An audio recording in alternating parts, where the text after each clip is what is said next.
تیزی سے پانی کی لہریں اس کی مومی پیروں کو چھو رہی تھی، اس کے بال اڑ اڑ کر ہواؤں میں اٹکیلیاں کر رہے تھے۔ ایک وہ ہی ساکھ سی بیٹی دور ڈوبتے ہوئے سورج کو دیکھ رہی تھی، جو اپنے پورے شان و شوکت کے ساتھ ڈوب رہا تھا۔ جانے کتنی دیر سے وہ یہاں بیٹھی تھی، جب اسے اپنا آپ تنہا لگتا تھا وہ ایسی جگہ پر آ جاتی۔ وہ بے حد مضبوط اعصاب کی مالک تھی، مگر کبھی کبھی ایسے مرحلے پہ آتے ہی اس مضبوط سے مضبوط تر انسان ٹوٹ کر بکھر جاتے۔ جب دل بھر گیا تو واپس گاڑی میں آ کر بیٹھ گئی اور گاڑی کافی شاپ کی طرف موڑ لی۔ وہاں کافی آرڈر کر کے وہ ایک طرف بڑے بینچ پر آ کر بیٹھ گئی۔ کچھ دیر بعد شیر افغن اسد خان خوش گپیاں لڑاتے ہوئے اندر داخل ہوئے۔ انا کو دیکھ کر افغن بھی وہیں آ گیا۔ کیسی ہو انا سکندر؟ اس کا لہجہ ہمیشہ کی طرح نرمی لیے ہوئے تھا۔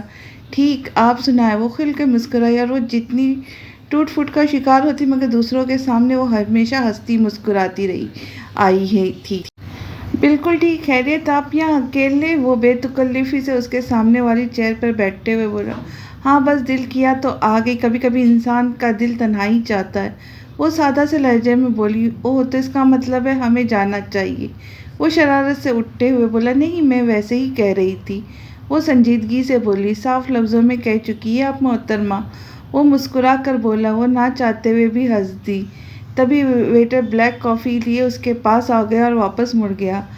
آپ کافی نہیں پئیں گے؟ وہ اچنبھے سے بولی۔ ارے نہیں، ہم بس چلتے۔ اسد خان کو ادھر ادھر دیکھتا پا کر وہ کھڑا ہو گیا۔ انا نے سر ہلا دیا۔ وہ مسکراتا ہوا واپس پلٹ گیا تو اس نے کافی کا سپ لیا اور یوں ہی ٹیبل اپنے ناخن سے کھرچنے لگی۔ کافی پی کر وہ کھڑی ہو گئی۔ بل پے کر کے وہ باہر آ گئی اور گھر کی طرف بڑھ گئی۔ شام کا سایہ بڑھنے لگا تھا۔ وہ جیسے گھر میں داخل ہوئی، پورے گھر میں لائٹ جل رہی تھی، باہر لان میں تیاری ہو رہی تھی۔ وہ نہ سمجھی سے ادھر ادھر دیکھتے ہوئے جو ہی اندر داخل ہوئی، سب نے ایک دم دروازے کے پیچھے سے نمودار ہو کر زور سے آواز میں اسے ہیپی برتھ ڈے کہا۔ وہ حیران سی اندر داخل ہوئی۔ اسے تو لگا تھا کہ کسی کو یاد تک نہیں ہے۔ تبھی مہرو نے اس کے گلے لگایا۔ Happy birthday to you Anna. Anna مسکرا دی۔ تھینک یو مہر، وہ مسکرا کر بولی۔ تبھی سکندر حیات نے بھی اسے پیار کیا اور امارا نے بھی۔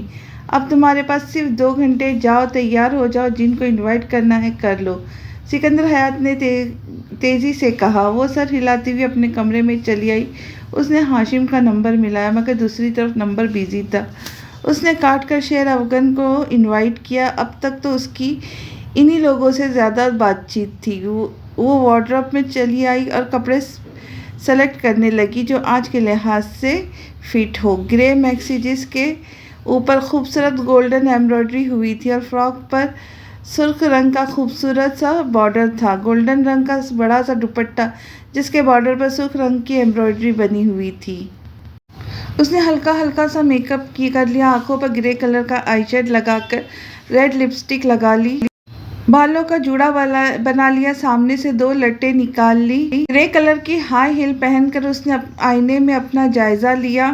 وہ بے حد خوبصورت لگ رہی تھی۔ تبھی اس کے موبائل پر ہاشم کی کال آنے لگی۔ انا نے مسکرا کر کال اٹینڈ کر لی۔ اس نے ویڈیو کال کیا تھا۔ وہ کچھ دیر یوں ہی مسرور سا اسے دیکھے جا رہا تھا۔ اسے کچھ خبر نہیں رہی کہ وہ ایسے کتنی دیر اپنی محبت کا دیدار کرتا رہا۔ ان بند آنکھوں پہ سہی پلکوں کا دیدار، وہ آنکھوں پہ سچی پلکوں کا دیدار، وہ اد کھلے گلابی ہونٹ، وہ چاند کی طرح چمکتے گال۔ وہ اس دیدار میں سب کچھ بھول چکا تھا۔ عالم یہ تھا کہ دنیا سے بے خبر ہو چکا تھا۔ اسے لگا تھا اس دنیا میں وہ اور ساتھ میں انا ہے، باقی دنیا بھول بیٹھا تھا۔ وہ ہوش میں آؤ، یوں ہی دیکھتے رہوں گے کیا؟ انا نے ہاتھ ہلا کر اس کو ہوش میں لا۔ وہ فوراً ہوش میں آیا۔ اوہ سوری، وہ کھسیا کر بولا۔ وہ مسکرا دی۔ ہاشم، میری برتھ ڈے پارٹی ہے، جلد از جلد پہنچو، سمجھے؟ وہ فوراً کام کی بات کرنے لگی۔ اس کی بات پر وہ مسکرایا۔ جو حکم؟ سر کو ہلکا سا خم دے کر وہ مسکرا دیا۔ وہ محض مسکرا دی۔ تبھی اس کے ڈور پر ناک ہوا۔ اچھا ہاشم، تم آ جاؤ، میں نیچے چلتی ہوں۔ وہ بائے بولتی ہوئی دروازے پر آ گئی جہاں مہرو کھڑی تھی۔ اس نے بیبی پنک کلر کی گھٹنوں تک آتی پلین شرٹ جس کے بازو پر اور بارڈر پر گولڈن ایمبرائڈری ہوئی تھی اور گولڈن کیپری، وہ بے حد پیاری لگ رہی تھی۔ انا، تم بہت پیاری لگ رہی ہو، اس کے گال پر پیار کرتے ہوئے مسکرا کر بولی۔ وہ مسکرا دی۔ نیچے آ جاؤ انا، سب انتظار کر رہے، مہرو نے کہا۔ وہ سر ہلا کر اس کے ساتھ نیچے کی طرف بڑھ گئی جہاں مہمانوں کا جمگھٹ تھا۔ برتھ ڈے سانگز لگے ہوئے تھے، مہرو کے ساتھ وہ پراعتماد انداز سے چلتی باہر آئی۔ وہاں ہاشم کے بابا سکندر حیات سے محو گفتگو تھے۔ وہ ان کے پاس آ گئی۔ السلام علیکم انکل، وہ مسکرا کر بولی۔ وعلیکم السلام، کیسی ہو انا بیٹی؟ اس کے سر پر شفقت سے ہاتھ رکھ کر وہ مسکرا کر بولے۔ الحمدللہ، آپ سنائیں۔ ان کا محبت بھرا لفظ اس کو بہت اچھا لگا۔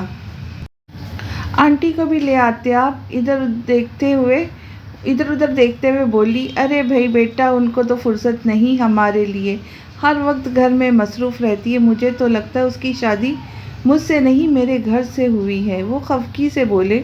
ان کی بات پر وہ اور سکندر حیات دونوں ہنس پڑے۔ ہاشم نہیں آیا۔ سکندر حیات کو اس کی کمی محسوس ہوئی تو فوراً بول اٹھے۔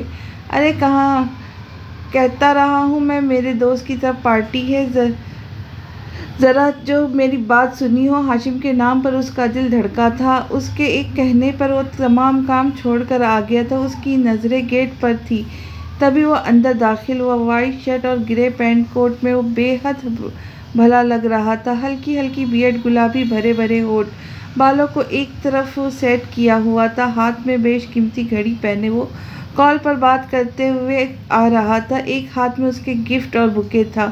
انا اس کی طرف بڑھ گئی۔ انا کو دیکھتے ہی اس نے فون کاٹ دیا۔ ہیپی برتھ ڈے، وہ مسکرا کر گویا ہوا۔ تھینک یو، وہ مسکرا کر بولی۔ ہاشم نے بوکے اور گفٹ اس کو پکڑا دیا۔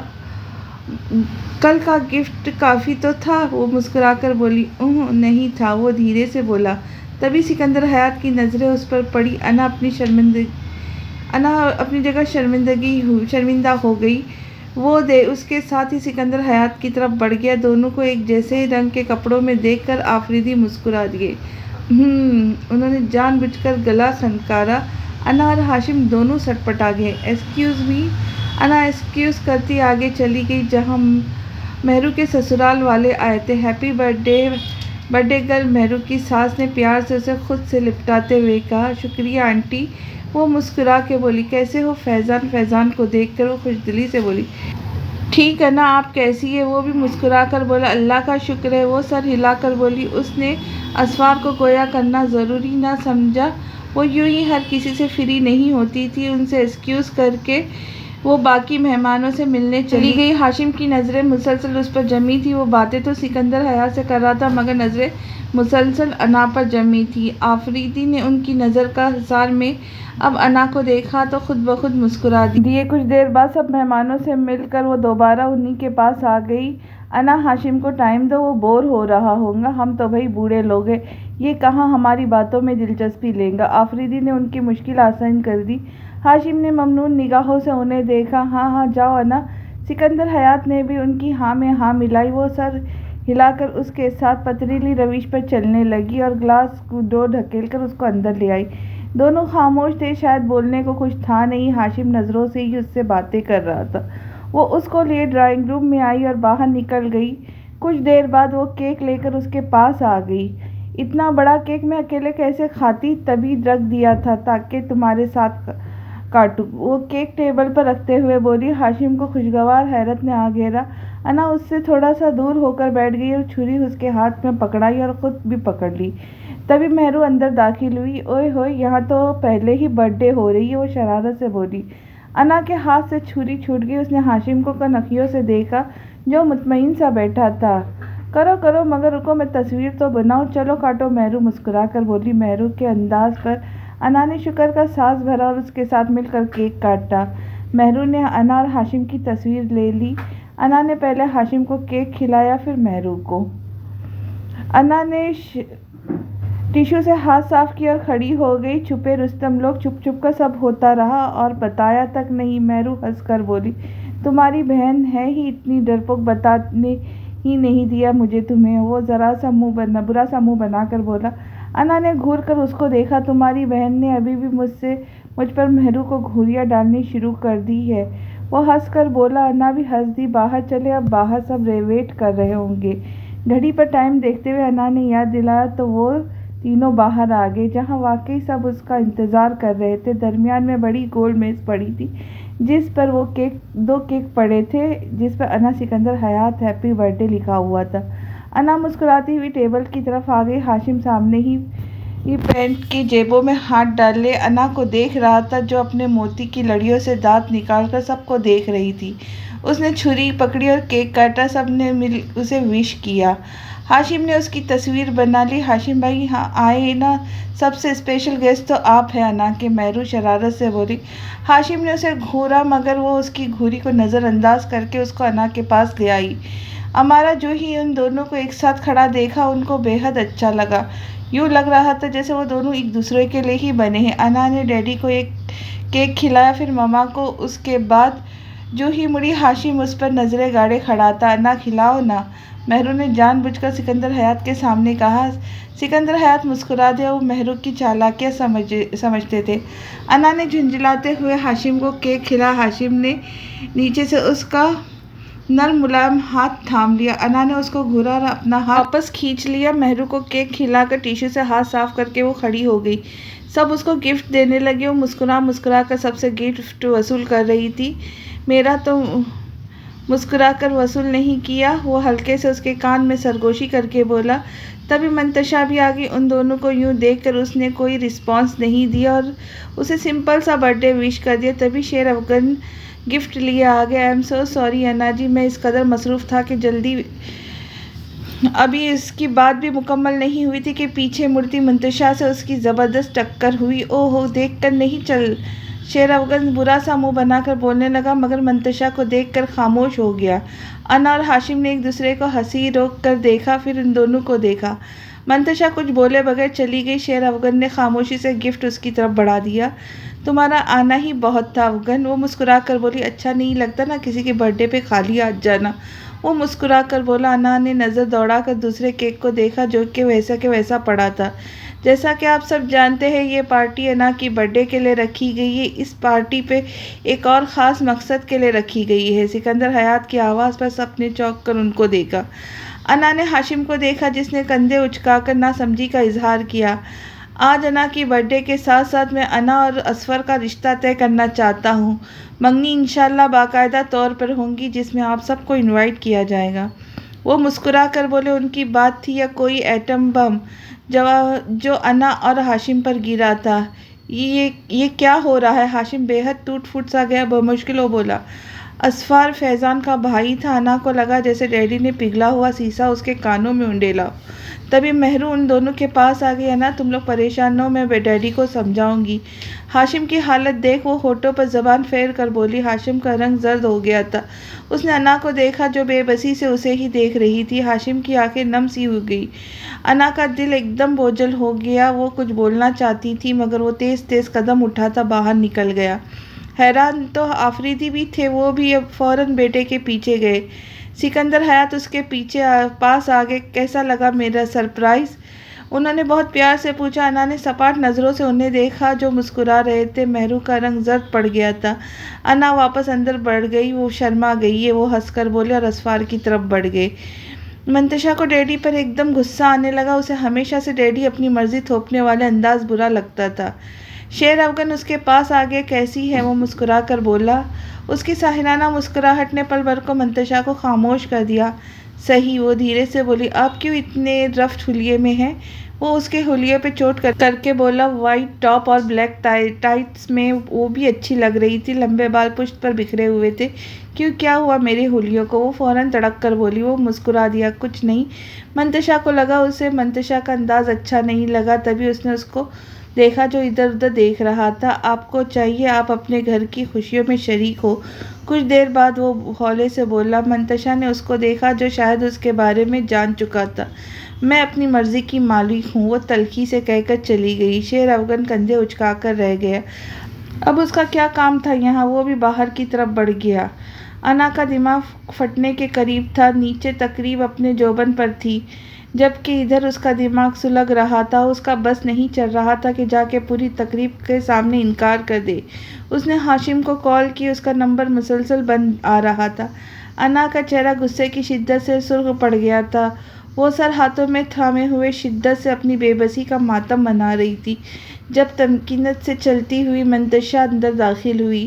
شکر کرو انا تمہیں اصفار جیسا شخص مل رہا ہے، ورنہ ہاشم جیسے شخص کے قابل تم نہیں۔ وہ کھڑکی کے آگے پردے کھسکاتے ہوئے بولی۔ انا نے سرخ نگاہیں اٹھا کر اس کا چہرہ دیکھا جو باہر سیاہی کا منظر ہی الگ لگ رہی تھی۔ اس کی آنکھیں دیکھ کر منتشا کے دل کو کچھ ہوا۔ منتشا، کیوں تم مجھ سے اتنی نفرت کرتی ہو؟ میں تو تم سے بہت محبت کرتی ہوں، انا تنک کر بولی۔ منتشا نے اس کا گلابی چہرہ دیکھا جو بے بسی غصے کی شدت سے سرخ ہو رہا تھا۔ انا، زندگی میں کبھی ایسے نشیب و فریز آتے ہیں کہ دل کو بے حد قریب بندہ بھی بے حد برا لگتا ہے۔ وہ طنزیہ نگاہیں اس پر گاڑ کر بولی۔ انا خاموش ہوگی۔ مجھے تمہاری اتنی نفرت کی وجہ سمجھ نہیں آئی۔ وہ خود کو ٹھنڈا کرنے کی کوشش کرنے لگی۔ منتشا نے بھرپور نگاہ اس پر ڈالی جو ہر لحاظ سے پرفیکٹ تھی۔ بظاہر ہے تمہیں کیوں آرنگی اپنی غلطیاں بھی کسی کو نظر آتی ہے کیا؟ وہ طنزیہ کہہ کر پھر سے باہر دیکھنے لگی۔ بس کرو منتشا، پہلے مجھے بہت ٹینشن ہو رہی ہے، اوپر سے تمہارا رویہ، وہ سرد لہجے میں اس سے بولی اور اپنے فون اٹھا کر ہاشم کو کال کرنے لگی جس کا فون ابھی بھی پاور آف تھا۔ انا نے غصے سے شدت سے موبائل بیڈ پر پٹکا اور سائڈ ٹیبل سے جگ سے پانی گلاس میں اونڈیل کر ایک ہی سانس میں پی گئی۔ اس کی رنگت بے حد سرخ ہو رہی تھی، ضبط سے ناک سرخ ہو چکی تھی، خود کو بے حد مضبوط ثابت کر رہی تھی، مگر آج لگ رہا تھا کسی بھی وقت آنسو چھلک پڑیں گے۔ منتشا کو اس پر ترس آنے لگا۔ انکار کر دو تم اس سے شادی سے، کون سا تمہاری پسند سے ہو رہی ہے؟ وہ بالآخر نرمی سے بول ہی پڑی۔ انا نے سکتے کی کیفیت میں اس کو دیکھا جو عجیب سی تھی، کبھی بہت اچھی تو کبھی ایسا لگتا بہن ہی نہیں۔ کیسے کروں؟ ڈیڈی نے انکار یا کوئی جواز ہی نہیں چھوڑا؟ وہ بے حد ضبط سے بولی، مگر لگ رہا تھا آنکھیں کسی بھی پل برس جائیں گی۔ ہاشم آفریدی جواز ہے۔ منتشا نے جو بات کہی تھی وہ اس کا انگ انگ ہلا گئی تھی۔ نہیں، میں ایسی کوئی حرکت نہیں کروں گی۔ ڈیڈی کو اسوار پسند ہے تو صحیح ہے۔ وہ بالآخر دل و دماغ کے جنگ کا فیصلہ کر گئی۔ دل و دماغ کی جنگ میں دماغ جیت گیا تھا۔ ایک لمحے کو اسے محسوس ہوا جیسے وہ ہاشم کے سامنے پسپا ہو جائے گی، مگر وہ دوبارہ سے 6 سال پہلے والی انا بن چکی تھی۔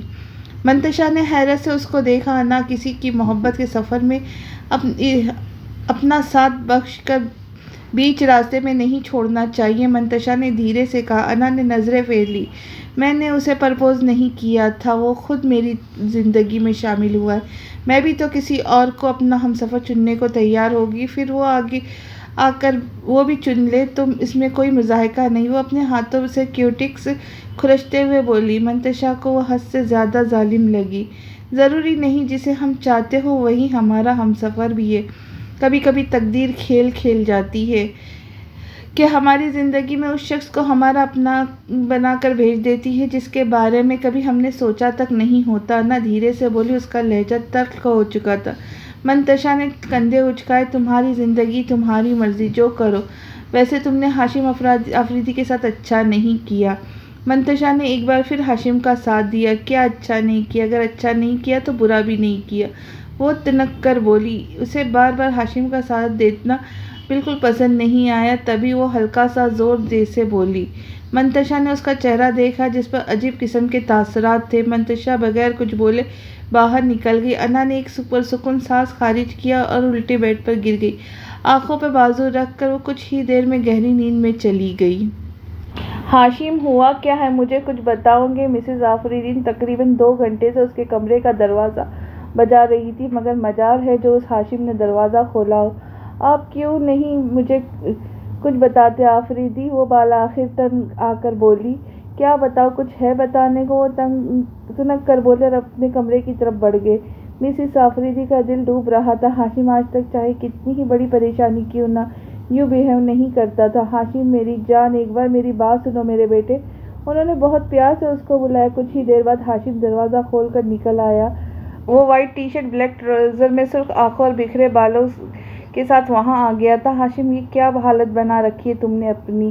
مسز آفریدی پریشانی سے بولی۔ وہ ان کے گلے لگ گیا اور اس کی ہلکی پھلکی سسکیوں سے انہیں اندازہ ہو گیا کہ وہ رو رہا ہے۔ ہاشم، تم رو رہے ہو؟ انہوں نے فوراً اس کو الگ کیا اور اس کا چہرہ دیکھا جو سرخ ہو رہا تھا۔ گالوں پہ آنسوؤں کے نشانات تھے۔ اچھا چلو میرے ساتھ اندر چلو اور کھل کر بتاؤ کیا بات ہے۔ وہ اس کو لیے اندر آ گئی۔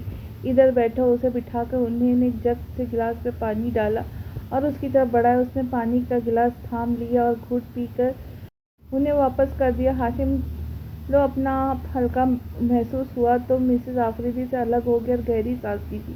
اب مجھے کچھ بتاؤں گے ہاشم؟ وہ ذرا سخت لہجے میں اس سے مخاطب ہوئی۔ ہاشم نے خفگی سے ان کا چہرہ دیکھا اور نفی میں سر ہلا دیا۔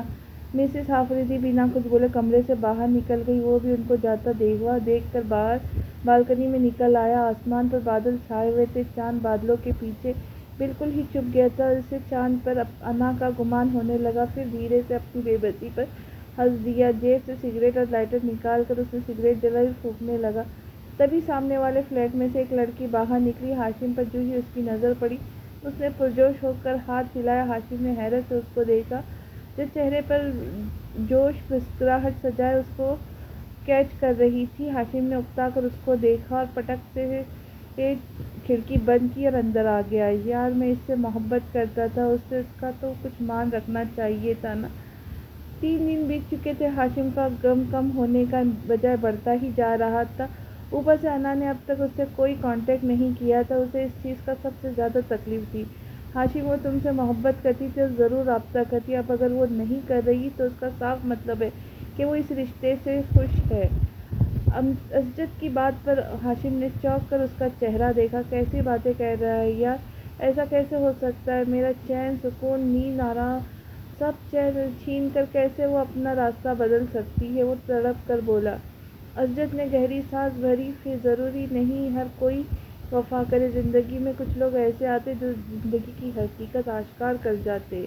وہ لڑکی تمہارے قابل نہیں تھی۔ امجد نے اس کے کاندھے پر ہاتھ رکھا، اس کو تسلی دینا چاہا۔ جلدی سے کھانا بناؤ، زرلالے نے اس کا دھیان ہٹانے کو کہا۔ او ہاں، زرشالے نے زبردستی کی مسکراہٹ چہرے پر سجا کر کہا اور کھانا بنانے لگی۔ زرلالے نے فکر مندی سے اس کا چہرہ دیکھا، پھر وہیں اسٹیپ پر چڑھ کر بیٹھ گئی۔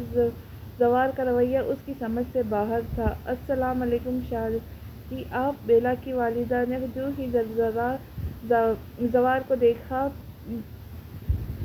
وہ حیران رہ گئی۔ جی وہ اظہار ادھر آیا تھا؟ اس نے بغیر سلام کا جواب دیے تیزی سے کہا۔ جی وہ اندر ہی ہے بیلا کے پاس۔ انہوں نے فوراً جواب دیے۔ اسے لے آئے۔ اس نے سکون کا سانس خارج کیا۔ وہ سر ہلاتی ہوئی کچی راہداری سے گزرتی ہوئی بیلا کے کچے کمرے کی طرف بڑھ گئی۔ بیلا، اری او بیلا! ادھر سے ہی انہوں نے بیلا کو آواز دی۔ جی اماں! وہ باہر ہی آ گئی۔ پنک کلر کی شلوار قمیض میں وہ بے حد نکھری نکھری لگ رہی تھی۔ اس کے لمبے گیلے بال کمر پر پھیلے ہوئے تھے، جن پر کسی ناگن کا گمان ہو رہا تھا۔ بغیر دوپٹہ سر پہ لیے وہ باہر آ گئی۔ اس کی نظر زوار شاہ پر گئی، جو سامنے ہی سفید شلوار قمیض پر سیاہ چادر اوڑھے اسی کمرے کی طرف دیکھ رہا تھا۔ بیلا پر نظر پڑتے ہی اس نے نظریں پھیر لیں۔ بیلا خود ساخت ہو گئی۔ اس نے فوراً سر پر دوپٹہ جمایا اور اندر بڑھ گئی۔ کچھ دیر بعد وہ اظہار کے ساتھ باہر آ گئی۔ اظہار بھاگتا ہوا زوار سے لپٹ گیا۔ زوار نے اسے خود سے گود میں اٹھا لیا۔ اظہار، آپ میری اجازت کے بغیر کیوں آئے یہاں؟ وہ خفگی سے اس کے چہرے کو دیکھتا ہوا بولا۔ بابا، مما سے اجازت لی تھی میں نے، اس نے منہ بنا کر کہا۔ مما سے نہیں، مجھ سے اجازت لیا کرے آپ، اس نے اس کو نیچے اتارتے ہوئے کہا۔ اچھا آنٹی، میں چلتا ہوں۔ وہ ان سے خدا حافظ کرتا ہوا اظہار کی انگلی پکڑ کر باہر نکل گیا۔ دروازے کی چوکھٹ سے بیلا اس کو باہر جاتا دیکھ رہی تھی، جو کہ جا چکا تھا۔ بیلا کا دل تیزی سے دھڑک رہا تھا۔ اس نے دل پر ہاتھ رکھ کر دھڑکن کو محسوس کرنا چاہا۔ یوں لگتا تھا زوار کا نام پکار رہی تھی۔ بیلا وہیں چارپائی پر آ کر بیٹھ گئی اور زوار شاہ کو سوچنے لگی، جو دن بدن اس کی روگ کی طرح چمٹا جا رہا تھا۔ ایسا لگتا تھا وہ دیمک کے مانند اندر ہی اندر اس کو چاٹ رہا ہے۔ اس نے گہری سانس بھر کر آنسو پینا چاہے، جو تیزی سے گال سے لڑھکتے جا رہے تھے۔ بیلا، او بیلا! باہر سے اماں کی آواز پر اس نے فوراً آنسو صاف کیے۔ جی اماں آئیں۔ اس نے بے دردی سے آنسو پوچھے اور باہر کی طرف بڑھ گئی۔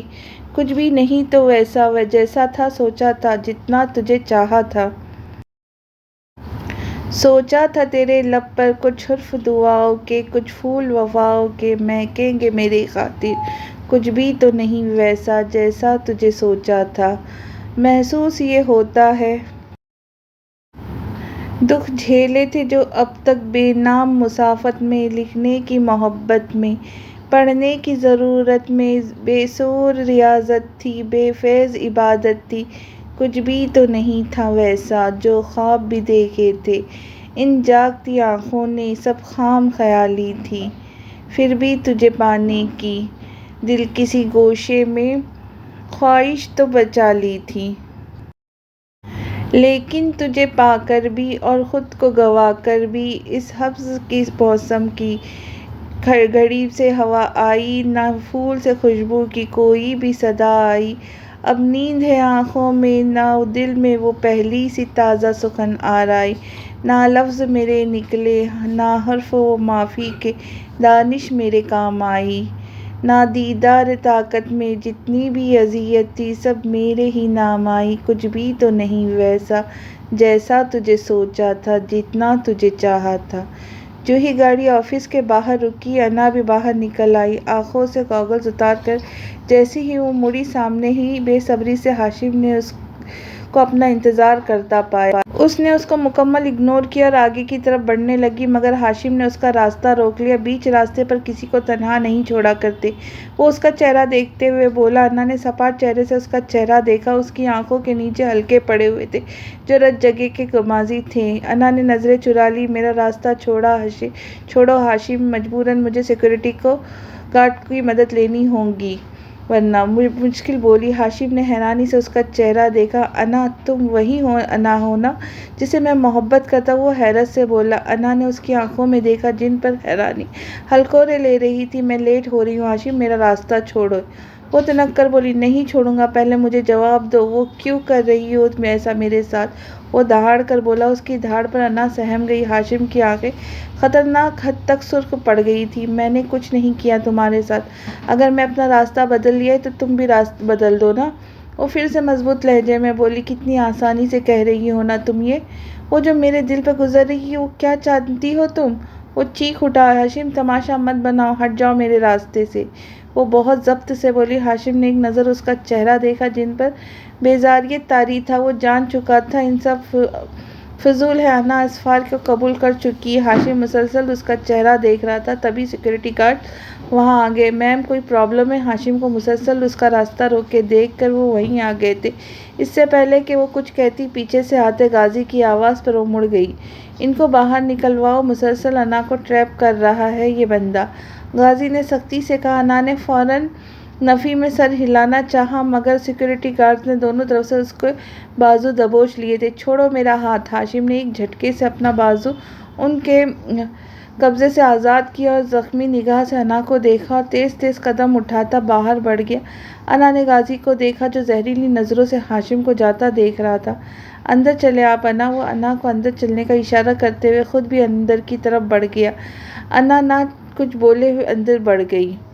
منتشا اس وقت آمنہ کے ساتھ کلب میں موجود تھی۔ منتشا، تم آج کل چپ چپ رہنے لگی ہو، خیر تو ہے؟ آمنہ اس کا چہرہ دیکھ کر بولی۔ آمنہ، پتہ نہیں آج کل کسی چیز میں دل ہی نہیں لگ رہا۔ وہ اداس سی بولی۔ کیا مطلب، کیوں نہیں لگ رہا؟ آمنہ نہ سمجھی سے بولی۔ تبھی شیر افغن عام حلیے میں اسد شاہ کے ساتھ اندر آتا دکھائی دیا۔ منتشا کی آنکھوں کی مقصود چمک یک دم ابھر آئی تھی۔ آمنہ نے اس کی نظروں کے تعاون میں جو ہی دیکھا، اس کی سمجھ میں آ گیا کہ ساری بات آ گئی۔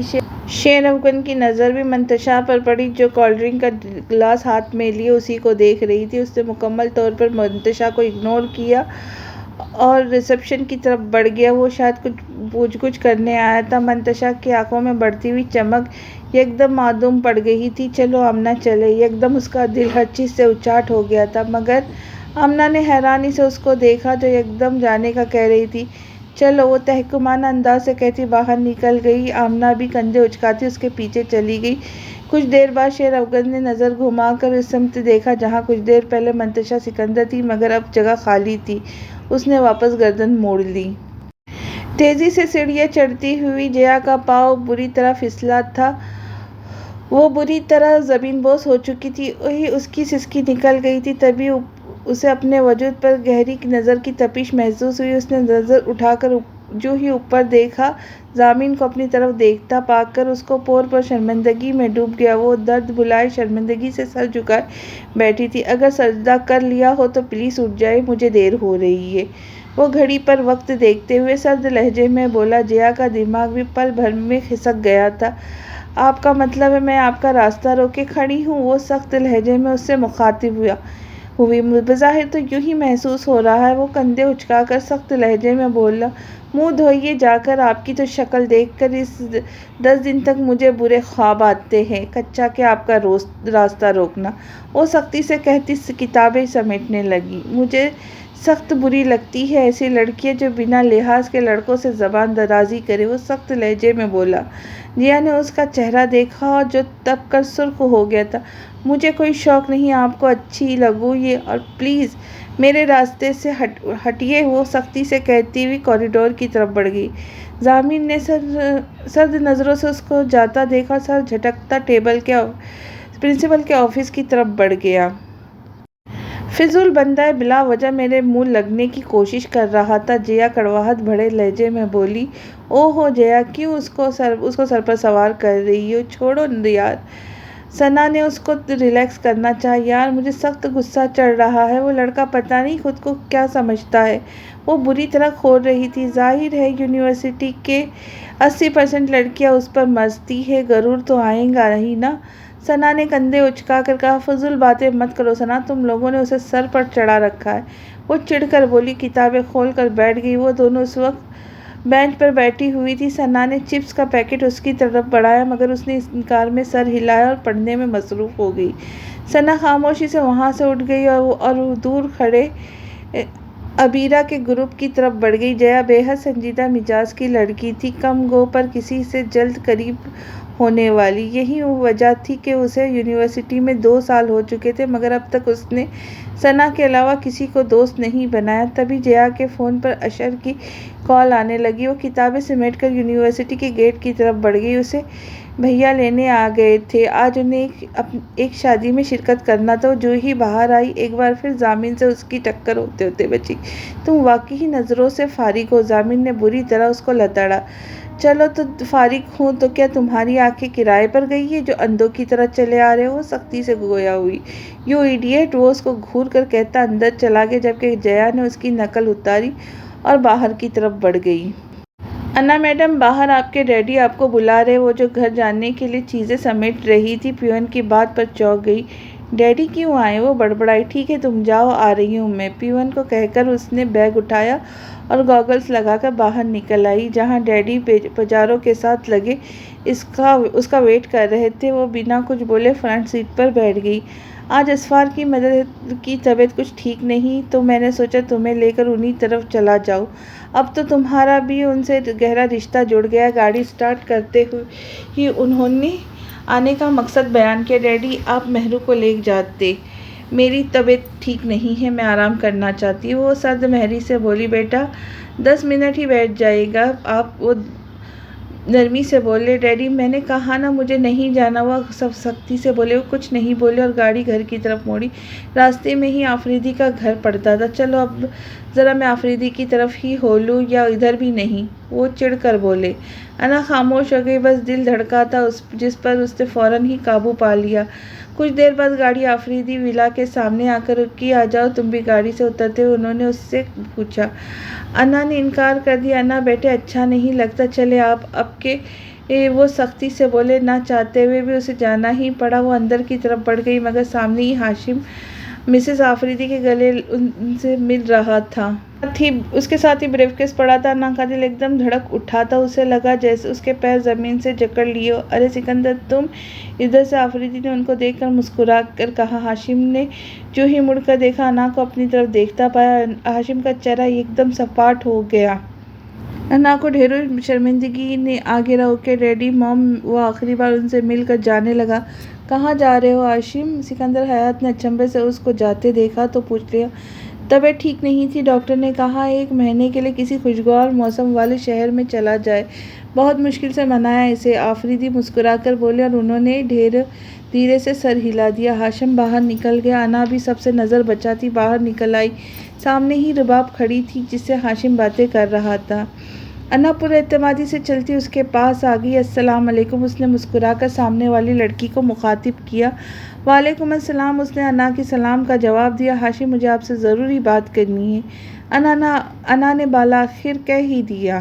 رباب کی موجودگی کا خیال کر کے وہ اس کے ساتھ دوسری طرف آ گیا اور خاموشی سے اپنا پاؤں کے انگوٹھے سے گھاس کھرچنے لگا۔ میں جانتی ہوں کچھ بھی ہوا غلط ہوا اور میں ان سب کے لیے معذرت خواہ ہوں، مگر میں تمہیں بتا چکی تھی کہ میرے لیے میری فیملی ہی سب کچھ ہے۔ اب جب کہ ڈیڈی نے بھرے مجمع میں میری اور اسفار کی انگیجمنٹ کی بات کر دی تو میں انکار نہیں کر سکتی۔ اس نے کوئی سور اس کے کانوں میں پھونکا تھا۔ ہاشم نے اس کا چہرہ دیکھا جو بالکل صفا تھا، تبھی تیز بارش برسنے لگی۔ انا فوراً شیڈ میں آ گئی۔ تمہاری لائف ہے، تم جو بھی کرو، جسے اپنی زندگی میں شامل کرو، تمہاری مرضی۔ مجھے جتنا گڑ گڑانا تھا تمہارے سامنے گڑ گڑا لیا، اب میں سب ختم کرتا ہوں۔ شاید میں بھول پاؤں تمہیں، تمہاری یاد میرے قدموں کو ہمیشہ جکڑے رکھے گی۔ میرے دل کے کسی گوشے میں تم اور تمہاری یاد ہمیشہ آباد رہیں گی، کیونکہ میں نے تم سے سچی محبت کی ہے نا۔ وہ ایک ہی سانس میں بولا اور اس کا چہرہ دیکھا جس پر قلب کی لکیریں رقم تھیں۔ اللہ حافظ۔ وہ مزید کچھ کہنے کا ارادہ ترک کرتے واپس چلا گیا۔ انا اس کو دیکھتی رہ گئی۔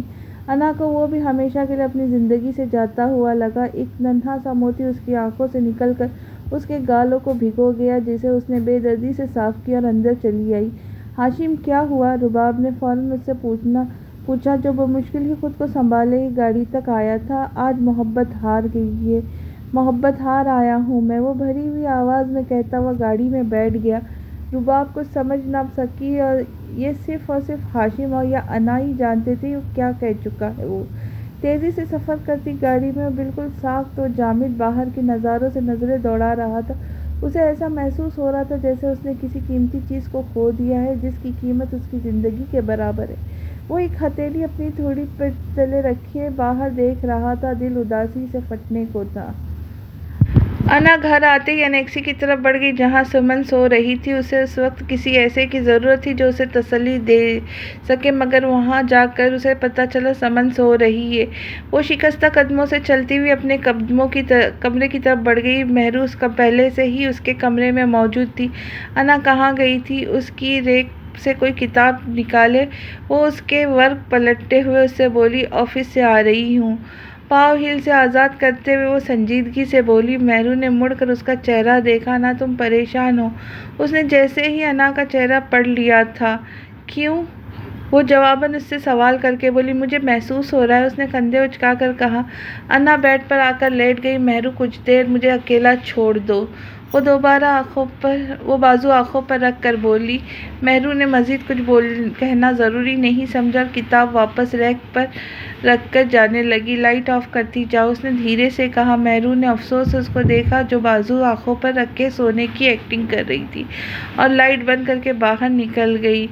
انا اٹھ کر بیٹھ گئی۔ اسے لگا جیسے گرم گرم سیاہ اس کی آنکھوں سے گرنے لگا ہو۔ اس نے رگڑ کر آنکھوں سے آنسو کو صاف کیا۔ میں تو بہت بہادر ہوں، پھر کیوں ایک لڑکے کے لیے رو رہی ہوں؟ انا نے خود سے کہا اور رگڑ کر دوبارہ آنکھوں کو صاف کر کے ایک سانس خارج کی، جیسے وہ اپنا سارا غم لمبی سانس کے ذریعے خارج کر رہی ہو۔ پھر جیسے پرسکون سی ہو گئی ہو۔ باہر تیز بارش ہو رہی تھی اور اس کا باہر آؤٹنگ کا پروگرام بن رہا تھا۔ لانگ کوٹ اور شوز پہن کر وہ باہر نکل آئی۔ سب لوگ اپنے اپنے کمروں میں موجود تھے۔ وہ بھی دبے قدموں سے چلتی ہوئی باہر آ گئی۔ رات کا سماعت تھا۔ موسلا دھار بارش کی وجہ سے سیکورٹی گارڈز بھی انیکسی میں جا چکے تھے۔ فٹ پاتھ پر وہ یوں ہی ادھر ادھر دیکھتی ہوئی جا رہی تھی۔ باہر کا موسم خوشگوار ہونے کی وجہ سے اس کے موڈ پر بھی اثر کر گیا تھا، مگر فٹ پاتھ پر پیدل چلتے ہوئے اسے ہاشم کی یاد آ گئی۔ اس کی قربت میں سفر بے حد آرام سے کٹ گیا تھا۔ ہاشم اس کے حواسوں پر بری طرح سوار ہو گیا تھا، جو اس کو بھول ہی نہیں پا رہی تھی۔ آخر کیوں سب ختم کرنے کے بعد بھی وہ میرے دل سے نہیں نکلتا؟ آخر کیوں؟ میں اسے بھولنا چاہتی ہوں، پھر بھول کیوں نہیں پاتی؟ وہ دل و دماغ کی جنگ سے تنگ آ گئی تھی۔ اس کا جی چاہا کہیں اور بھاگ جائے جہاں محبت نام کی کوئی چیز نہ ہو۔ اسے محبت پر یقین کبھی نہیں تھا۔ سنا تھا جو محبت پر یقین نہیں رکھتے، محبت انہی کو روگ کی طرح لگ جاتی ہے۔ انا کے ساتھ بھی ایسا ہوا تھا۔ اس کی زندگی میں ہاشم آفریدی نے قدم رکھے تھے۔ نہ چاہتے ہوئے بھی انا اپنا ہار گئی تھی، اپنا آپ اسے سونپ گئی تھی، مگر پھر اس کی زندگی میں ایک ایسا طوفان آیا تھا جس نے اس سے ہاشم کو چھین لیا تھا، اور وہ اپنے ڈیڈی کی محبت کے آگے ہار مان گئی تھی۔ محبت پانے کا ہی نہیں قربانی کا بھی نام ہے۔ ایک آنسو ٹوٹ کر اس کی پلکوں سے گرا۔ اس نے اپنے دل کی تسلی دی اور اوور کوٹ کی جیبوں میں ہاتھ ڈال کر بارش میں بھیگنے لگی۔ تبھی پیچھے سے کسی گاڑی کے ہارن کی آواز پر وہ ہوش میں آئی۔ اس نے فوراً مڑ کر دیکھا تو شیر افغن کی گاڑی سے باہر دے آ رہا تھا۔ ارے انا آپ! انا کو دیکھ کر وہ اچھا خاصا حیران ہوا تھا۔ کیسے ہو؟ تو وہ فوراً خود کو کمپوز کر کے گویا ہوئی، ٹھیک ہوں، ابھی پولیس اسٹیشن سے فارغ ہو کر حویلی ہی جا رہا تھا، آپ بیچ راستے میں مل گئی۔ اتنی بارش میں آپ یہاں کیا کر رہی ہیں؟ وہ اچنبھے سے گویا ہوا، کچھ نہیں، یوں ہی گھر میں حبس ہو رہا تھا، سوچا باہر کی ہوا کھا لوں۔ وہ کندھے اچکا کر بولی، مگر اتنی بارش میں کون احمق باہر نکلتا ہے، وہ بھی جیکٹ جیبوں میں ہاتھ ڈال کر گویا ہوا۔ وہ مسکراتی، ویسے خیر تو ہے، آپ کچھ پریشان سی لگ رہی ہیں۔ وہ انا کا ستا ہوا چہرہ دیکھ کر بالآخر بول پڑا، نہیں، بس ذرا سر میں درد تھا میرے۔ اس نے شیر افغن کو ٹال دینا بہتر سمجھا، دور کی طرح سے متاثر ہو گئی تھی، وہ بری طرح سے متاثر ہو گئی تھی۔ اوہ اچھا، اس نے کندھے اچکائے، کیس کی سماعت ہے پرسوں، ٹیسٹ نہیں کروایا اس لڑکی کا آپ نے؟ وہ بھی اس کے ساتھ فٹ پاتھ پر چلنے لگا۔ بارش کسی حد تک تھم گئی تھی، ہلکی ہلکی بوندا باندی ہو رہی تھی۔ انا کے چہروں پر شبنم کی قطروں کی مانند لگ رہی تھی۔ نہیں، اصل میں کچھ مصروف تھیں، وقت نہیں ملا، اور وہ سمن کو ایڈمیشن لے دیا ہے یونیورسٹی میں۔ اس کے علاوہ آج کل سائیکیٹرسٹ کے پاس بھی جا رہی ہوں، موقع ہی نہیں ملتا۔ وہ تفصیلاً اس کو آگاہ کر کے بولی، اچھا، صحیح، اچھی بات ہے، جتنا مصروف رہیں گی غلط خیالات اتنے ہی آپ سے دور رہیں گے، اس نے کہنا ضروری سمجھا۔ انا محض سر ہلا کر چلی گئی۔ چلے میں آپ کو وارڈروب دکھاتا ہوں۔ اس وقت آپ کا سنسان راستوں پہ چلنا مناسب نہیں۔ ایک ہاتھ جیکٹ کے جیب سے نکال کر اس نے جیپ کی طرف اشارہ کیا۔ کچھ دیر کی ہچکچاہٹ کے بعد وہ مان گئی اور فرنٹ سیٹ پر بیٹھ گئی۔ ویسے آپ مجھ سے اپنی پریشانی شیئر کر سکتی ہو، شیر افغن نے مسکرا کر بولا۔ انا بھی مسکرا دی، نہیں، ایسی کوئی بات نہیں، بس ایسا ہوتا ہے نا کہ کبھی کبھی دل بلا وجہ اداس ہو جاتا ہے، انسان کو تنہائی کی ضرورت ہوتی ہے، ورنہ سارا دن دنیا کی جھمیلوں میں گزر جاتا ہے۔ سامنے کے لیے شفاف سڑک پر نظر دوڑاتے ہوئے اس نے مسکرا کر جواب دیا، جی بالکل صحیح کہہ رہی ہیں، مگر کبھی ایسی کوئی بات ہوتی ہے جو اوروں کو اندر سے بے چین کیے رکھتی ہے، یا کوئی کسک رہ جاتی ہے دل میں جو دل کو اداس کر دیتی ہے۔ وہ مسکرا کر بولا۔ وہ اس کی بات پر مسکرا کر بولی، محترمہ، میرا کوئی ایسا مسئلہ نہیں ہے۔ وہ ہنس کر بولی۔ وہ بھی ہنس دیا۔ اچھی بات ہے، عشق و مشق کے چکر میں دماغ سے بندہ بالکل ہی فارغ ہو جاتا ہے، بس دل سے کام لیتا ہے جبکہ لینا دماغ سے چاہیے۔ وہ مسکرا کر بولا، ڈرائیونگ پر دھیان دینے لگا۔ انا نے سر ہلا دیا، لیجیے، آپ کی منزل آ گئی محترمہ۔ سکندر لاج کے سامنے جیپ روک کر وہ مسکرا کر بولا، تھینک یو سو مچ شیر افغن۔ وہ مسکرا کر اس کا شکریہ کہہ کر باہر نکل آئی اور کھڑکی سے خدا حافظ کر کے اندر چلی گئی۔ شیر افغن نے ایک بھرپور نگاہ سکندر لاج پر ڈالی اور زن سے گاڑی بھگا لے گیا۔ آپ اتنا برہم کیوں ہو گئے تھے؟ بیلا بے ضرر سی لڑکی ہے، آپ کو اس سے کیوں اتنی چڑ ہے؟ زرشا زوار کے بالوں میں دھیرے دھیرے انگلیاں پھیرتے ہوئے بولی، بس مجھے وہ بے حد عجیب لڑکی لگتی ہے، تم اضحیٰ کو اس سے دور رکھا کرو، پتہ نہیں کیا کیا پٹیاں پڑھاتی رہتی ہے وہ تنک کر بولا۔ زرشا خاموش ہو گئی۔ زوار کے سامنے تو وہ بھی خاموش ہو جایا کرتی تھی، تم کیا دوسروں کو لے کر بیٹھ جاتی ہو؟ زرشا، ہماری باتیں کیا کرو۔ وہ اس کے دونوں ہاتھ اپنے ہاتھوں میں تھام کر بولا اور وہ دونوں ہاتھوں پر بوسہ دیا۔ زرشا نے مسکرا دی، ہر وقت یہی تو باتیں کرنی نہیں ہوتی؟ وہ مسکرا کر بولی، کیوں نہیں کرنی ہوتی؟ میاں بیوی میں تو یہی ہوتا ہے۔ وہ آنکھ مار کر بولا، بہت بیہودہ ہوئے آپ زوار۔ وہ اس کے کندھے پر دھیرے سے چپت مار کر بولی۔ وہ ہنس دیا، اچھا، میں سوچ رہی تھی زر لالے کے سسرال والوں کو دعوت پر مدعو کیا جائے، کیا خیال ہے آپ کا؟ کچھ دیر بعد پھر وہ گویا ہوئی، بہت اچھا خیال ہے، کافی عرصہ ہو گیا وہاں سے کوئی خیر خبر نہیں آئی، نہ ہی یہاں سے کسی نے بات کی ان سے۔ وہ بھی اس کی بات پر سر ہلا کر بولا، آپ کل فون کر کے دعوت دے دیں انہیں، باقی تیاری مجھ پر چھوڑ دیں، میں کر لوں گی۔ اس نے فوراً اسے ترتیب دے دیا۔ تھینک یو سو مچ زرشالے، میرا ہر وقت ساتھ دینے کے لیے۔ وہ مسکرا کر اس کی چہکتی ہوئی آنکھوں میں آنکھیں ڈال کر بولا۔ زرشالے مسکرا دی۔ زوار یہ کوئی احسان نہیں کر رہی میں آپ پر، یہ میرا حق ہے۔ جتنا اس حویلی پر آپ کا حق ہے اتنا ہی میرا ہے، پھر کیوں نہ میں اس حویلی کو اپنا سمجھوں۔ وہ مسکرا کر بولی۔ زوار نے خدا کا شکر ادا کیا جس نے زرشا جیسی بیوی سے اس کو نوازا تھا۔ ہر گزرتے دن کے ساتھ ان دونوں کی محبت بھی بڑھتی جا رہی تھی۔ آج کی قسط یہیں تک، ملتے ہیں جلدی اگلی قسط کے ساتھ۔ تب تک خوش رہیں، خوشیاں بانٹیں۔ نئے آنے والے سبسکرائب کیجئے، بیل آئیکن دبانا نہ بھولیں تاکہ میری ویڈیو آپ تک جلدی ہی پہنچ جائے۔ اللہ حافظ۔